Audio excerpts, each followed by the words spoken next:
Hello hi, నేనైతే morning మేకప్కి అయితే వెళ్ళాను అనమాట. వెళ్ళిన తర్వాత అమ్మాయిని రెడీ చేశాను. వాళ్ళు అయితే వెళ్ళిపోయారు ఒక వెహికల్లో. ఇంకా నేను వేరే మేడంతో వెళ్ళాలి కాబట్టి అక్కడ వెయిట్ చేస్తూ కూర్చున్నాను.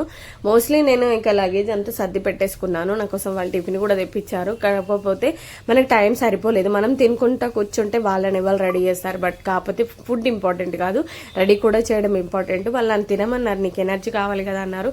బట్ ఓకే మ్యామ్, కాకపోతే మనకి టైం అస్సలు లేదు కదా అనేసి అయితే ఇంకా నేను రెడీ చేసి ఇప్పుడైతే వెయిట్ చేస్తున్నాను అనమాట. మళ్ళీ సార్ వచ్చేసి మీరు టిఫిన్ తిన్నారంటే ఓకే సార్ నో ప్రాబ్లం అని చెప్పాను అనమాట. హ్యాపీ, ఎందుకనంటే మన నుంచి క్లయింట్ నుంచి మనకు మంచి ఒక రివ్యూ వస్తే హ్యాపీగా ఫీల్ అవుతాం కాబట్టి ఇంకా అలా అయితే వాళ్ళ హాల్లో అయితే కూర్చుండిపోయాను, వెయిట్ చేస్తున్నాను. వాళ్ళు రెడీ అవ్వాలి, వాళ్ళ బాబు వాళ్ళందరూ అప్పుడు వెహికల్ స్టార్ట్ అయిపోతుంది అన్నారనమాట. నేను ఇంకా కెమెరా స్టాండ్ తీసుకెళ్తే బాగుండేది, రెడీ చేయడం అదంతా కూడా వీడియో ఉంటుండే అనుకున్నాను. బట్ కాకపోతే నా బండి మీద పెట్టుకోవడానికి కంఫర్టబుల్గా లేదు. నేను వాళ్ళతో పాటు ఇప్పుడు కుక్కడపల్లి అయితే వెళ్తున్నాను అనమాట. అక్కడ కూడా ఫుల్ వీడియో అయితే కవర్ చేస్తాను.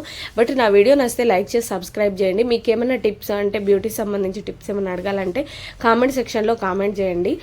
మీకు నా వీడియో నచ్చితే లైక్ చేసి సబ్స్క్రైబ్ చేయడం మాత్రం మర్చిపోదు. Thank you for watching.